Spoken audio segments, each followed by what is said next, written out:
Hello, and welcome to episode number 228 of the TEW 2020 Challenge Run. This is going to be the No Way Out 2022. I need to put 2022 in here. Yeah. And is there a No Way Out picture? That one. Cool. Right. This is going to be No Way Out 2022, and it's going to be the final show on the road to WrestleMania. Smackdown, the main event is the Bloodline versus Seth Rollins, Rey Mysterio, and The Rock. We've got a Women's Championship Elimination Chamber and a whole lot more. There's only actually one singles match on the whole show, I realised when I was booking this, and that's Gargano versus Happy Corbin. Without any further ado, let's jump straight into the show. 77 rated pre-show match. Apparently there was a lack of psychology in this, but Riddle and Gulak get the win over the Viking Raiders in 12:22. Gulak pins Eric with the spine splitter. 80 for Gulak, 94 for Matt Riddle, 72 for Ivar, and a 74 for Eric. Yeah, and that's a nice tag team victory for Riddle and Gulak, who are sort of becoming a soft established team, an alliance, so to speak, and with WrestleMania on the horizon, who knows what the tag team championship match could look like, and they might be able to sneak onto the card that way. Big opening segment for the matches tonight. We got obviously the main event, the 6-man tag. We've got Tegan and Bianca representing the Elimination Chamber. We got the US title triple threat match, and we've got the women's tag team title match. But first, to kick things off, is a 6-man tag team match, but not the main event one with the Bloodline in it. It's going to be the House of Black, Aleister Black, Elias, and Brody King against Legado de la Sombra. 79. It is the House of Black who pick up the dub here. Elias carried working through an injury, which took a big toll apparently. But Aleister pins Joaquin Wilde in 15:48 with the Black Mass. 66 for Joaquin, 57 for Raul, 95 for Andrade, 71 for Brody King. He's come straight up and he's already rocking it in ratings. 79 for Elias and an 89 for Aleister. That's pretty good. Nice, 78 rated triple threat match. I was worried about how Braun was going to drag this down because he's still working on his popularity thing. But he does defeat Bobby Roode and Dolph Ziggler, obviously. He pins Roode because Roode is the one who sort of will be eating the pin here. Ziggler avoids getting pinned, but Braun Breaker comes out on top in the triple threat match. 14:32, he pins Roode, obviously, to make defense number 1 of the US title. 46 for Braun, 79 for Roode, and 82 for Ziggler. But Braun Breaker, he's standing tall. The young man's going over his first WrestleMania, and he's got a championship in his hands. But will he be on the show? Will he be defending the championship? You've got to assume he probably would be. Bang! Randy Orton slithers into the ring and drops him with an RKO. And everyone's like, what the fuck? Why's Randy Orton here? Why's he back? And he just RKOs Braun, he leaves him laying, just stares down at him for like a good 20 seconds before sliding out of the ring and back up the ramp. But Randy Orton has dropped Braun Breaker with an RKO. What is that about? Why has that happened? You tell me. I'll take an 82, considering both the highest rated people in this match got an 82. And then you've got Dawkins on a 77 and Omos on a 72. In 12:42, we do have new Smackdown Tag Team Champions. And the Street Profits defeat AJ and Omos when Montez pins AJ with a frog splash, following a botched interference by Kevin Owens. And the Street Profits win the Smackdown Tag Team titles. I'll have to spend over the ratings. 82 for both Montez Ford and AJ Styles, 77 for Angelo, and a 72 for Omos. So the Street Profits, they celebrate in the crowd. They're all gassed up, going, yeah, we've got the smoke, we've got the smoke. And AJ, of course, is frustrated.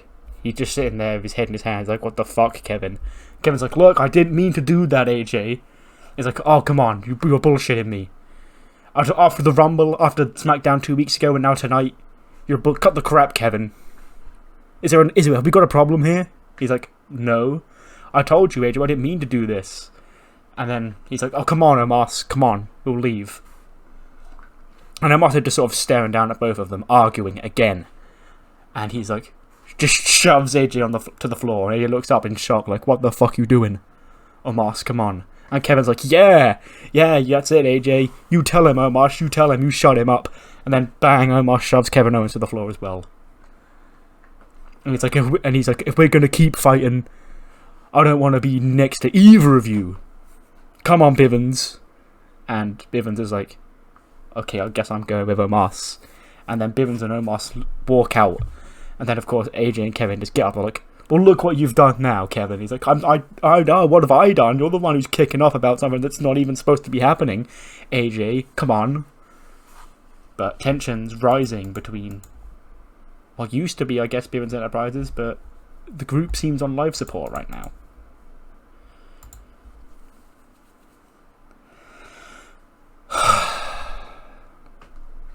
There goes Johnny WrestleMania. I think a broken shoulder will keep him out. That sounds like something that will keep him out.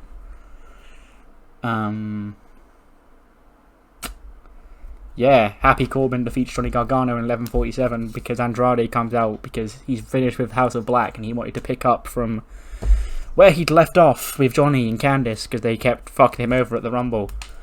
But I guess it doesn't matter anymore because Johnny's got injured again. Well, not again for Johnny, but another fucking injury is the point I'm trying to make. 84 for Gargano, 78 for Happy Corbin. And the Happy Fun Time story advances, whatever. Corbin gets a win over Gargano. What is there? Blah. Lack of psychology, apparently. It is the Message Boys. Not the Message, New America, I guess they are now. And Ali and Sami Zayn, they obviously have a bit of a dysfunction because Sami doesn't want to be in the group. But they kind of overcome it. Well, they obviously have it, but as the match goes on, Sami realizes that Keith Lee sort of called him a pussy, and Keith Lee called him a pussy. Pete Dunne called him like a pussy in that one promo, and Keith Lee left him lame. So he does actually still dislike these two. So I guess for one night he can team with Ali to try and sort of stick up for himself. And Ali does cheat to beat Keith Lee in 13:58. Pete Dunne gets a 92, an 84 for Keith, and 85 for Sami, and Ali actually gets the lowest of a 77. But then after the match, Babatunde and Kushida get in and they assault. Obviously, you can guess which one assaults which. Babatunde beats up Keith Lee and Kushida beats up Pete Dunne. They stand Pete Dunne in the corner and he's like, Sami, kick him! And Sami's like, I don't want to kick him. We're done. And you can hear Pete Dunne. He's defiant in the corner. He's like, come on, Sami. Kick me, you coward. Don't do it for Ali. Do it for yourself. Prove to yourself that you're a man, Sami. And Sami's like, shut up, you fucking bitch. And he kicks Pete Dunne in the face. Helluva kick. And Ali's like, holy shit, Sami.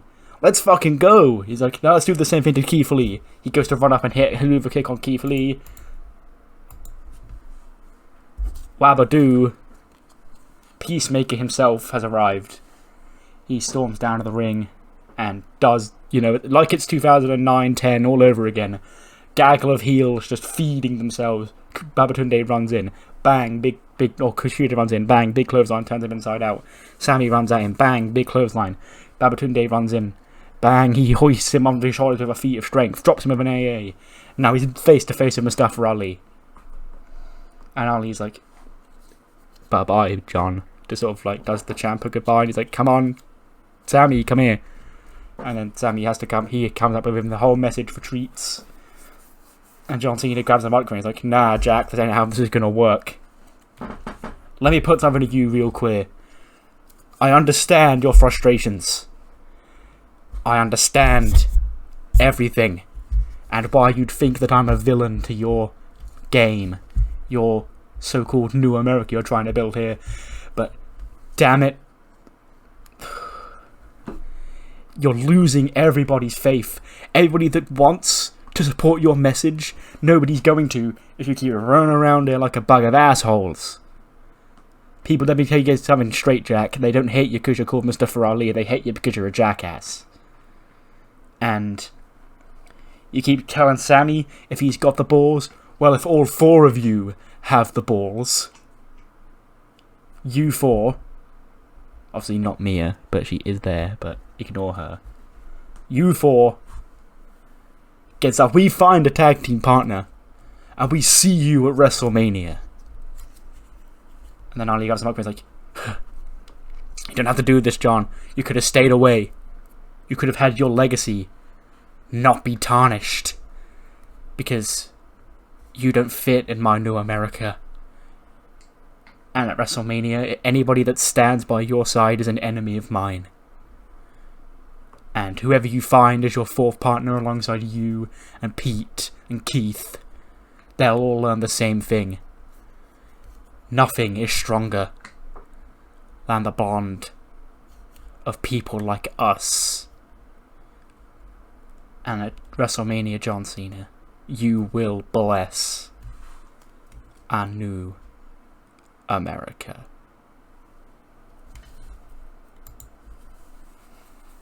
$77 is fine considering Dana Brooke is in this match.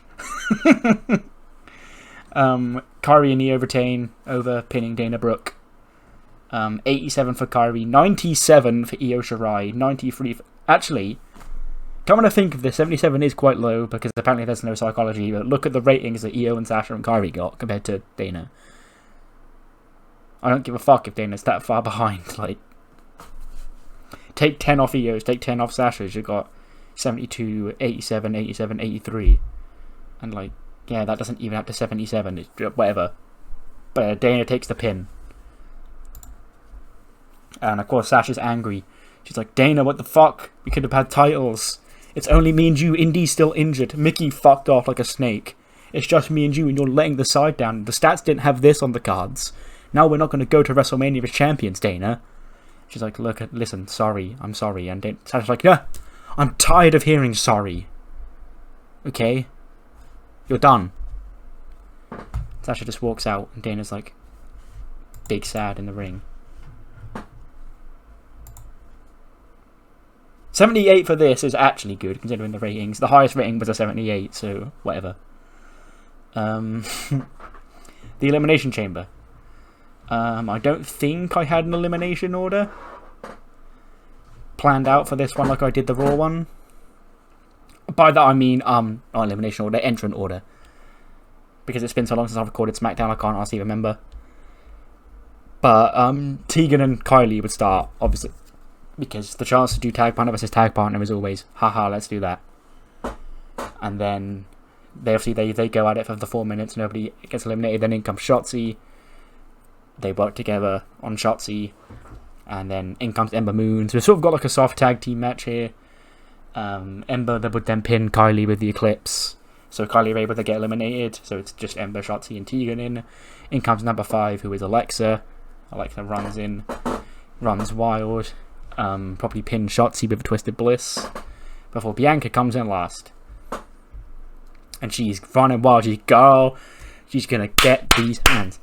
And Bianca like fucking wipes out everybody, hoists Alexa up, KOD, pins Alexa, 1, 2, 3. So we've got Ember, Shotzi, and not Ember, Shotzi, Ember, Tegan, and Bianca. And Bianca is running absolutely wild. She's whipping Ember, she's tossing Tegan around. When Ember Moon somehow gets back on top of Bianca, and she goes up top for the Eclipse, and Bianca catches her as she comes down, and hoists her under her shoulders for a KOD. Hits the KOD, but she collapses. Sort of like out of exhaustion. So then before Bianca can make the cover, we see like the ruffling from the chamber on the outside, like something moving underneath it. And then out from the floor pops the goddamn queen, and she's like, turn around bitch. Bang, plants Bianca with a big boot, and Charlotte snuck into the chamber a la Shawn Michaels and hits the natural selection. And the referees are obviously trying to pull the door open. Like, well, we didn't expect to have to open the door because Charlotte's in there. Referees get it open, they run in. But the damage has been done. Ember crawls over to Bianca, pins her, 1, 2, 3. So the final two were Shotzi and... I keep calling her Shotzi. Ember and Tegan. And then obviously Tegan nails the Shining Wizard to retain the belt. I would have had Bianca as the last elimination, but I had to leave a heel in there to pin her after the Charlotte stuff, so Ember was the one I picked. And judging by the ratings, that was the right choice. Tegan gets a 71, 73 for Bianca, 66 for Kylie, 65 for Alexa, 69 for Shotzi, and a 78 for Ember Moon. And Tegan has entered first. She's kept a hold of her championship against all odds. She's going to WrestleMania. Then the lights go out.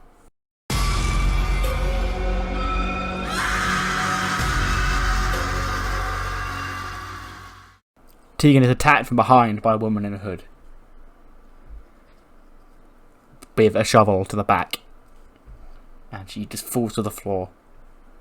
And then obviously the hood is taken down to reveal that it's her old friend Dakota Kai. And she looks down at Tegan, and then glances over at the belt. And then continues the assault on Tegan, tosses her against the steps and shit. Hits the running boot up against the steps. And she's looking rather deranged, rather twisted in the head. And has assaulted her old best friend. So I quietly moved to go her out of the Bivens group a couple of months ago and had her off TV specifically. And now she's coming. She's back. She's crazy heel Dakota like we have in real life. And she's laid waste to her former best friend yet again.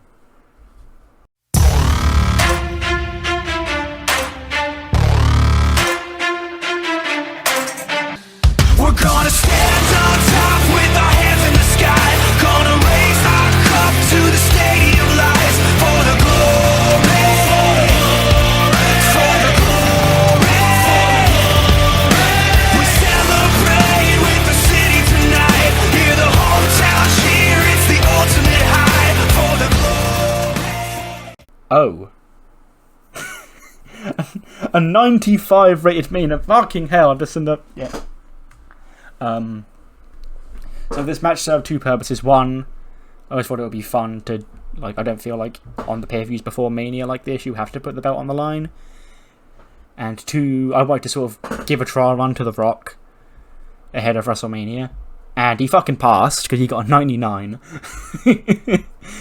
Roman got a 92, Seth got a 90, Jacob and Ray both got a 79, and then Jimmy got a 70. But The Rock, Roman Reigns and The Rock, Seth Rollins and Rey Mysterio defeat the Bloodline when The Rock pinned Jimmy Uso with the rock bottom in 20 minutes and 30 seconds. The guy from Fortnite has come back to WWE and he's scored a win in the main event of the pay-per-view. And then him, Seth and Rey sort of bump fists and celebrate when The Rock grabs a microphone. He's like, Roman Reigns, I acknowledge you. He does. The Rock acknowledges you as the head of the table, as the tribal chief, as a great WWE champion. So, see, the way our family grew up is whoever holds that gold runs the yard, big dog. But the fact of the matter is, The Rock is this family. And come WrestleMania, you've already defended the belt against Rey Mysterio. Seth Rollins can't challenge you for the championship again. But The Rock can. So how about this, Bloodline bitches? How about we beat you 3-on-3 tonight at WrestleMania? We embarrass every single one of you. Jimmy Uso faces Rey Mysterio. Jacob Fatu faces Seth freaking Rollins. And you, Mr. Tribal Chief, head of the table, you defend your WWE Championship in the main event of WrestleMania Sunday against The Rock.